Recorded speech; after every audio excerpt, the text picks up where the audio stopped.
உண்மையா என்ன செய்யணுங்க, நாம் இருக்கணும். உண்மையா இருக்கணும். நமக்கு கொடுக்கப்பட்ட எந்த பொறுப்பாக இருந்தாலும் சரி, சொத்து நமக்கு கொடுக்கப்பட்ட ஒரு திருச்சபை, எனக்கு கொடுக்கப்பட்ட ஒரு திருச்சபை 10 ஆத்மாக்கள் இருந்தாலும் சரி, 25 ஆத்மாக்கள் இருந்தாலும் சரி, 100 ஆத்மாக்கள் இருந்தாலும் சரி, இந்த ஊழியத்தை நான் உண்மையா செய்தேன்னா 500 என் கர்த்தர் கரத்துல தருவார். அல்லேலூயா.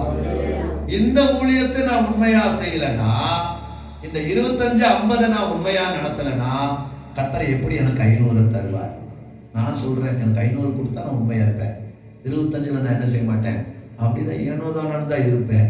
500 கொடுத்துட்டாருன்னா நான் பர்ஃபெக்ட் ஆயிருவேன். நோ, கர்த்தருடைய வசனம் அப்படி இல்லை. கொஞ்சத்துல நீ உண்மையா இருந்தா அநேகத்துல உன்னை அதிகாரியா வைப்பேன்.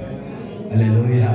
அதனால அந்த பரிசுத்த ஆவியானவர் எல்லாருக்கும் போவா, அந்த உணர்வின் ஆவியானவர் கொஞ்சத்துல உண்மையா இருக்கணும், கொஞ்சத்துல உண்மையா இருக்கணும்.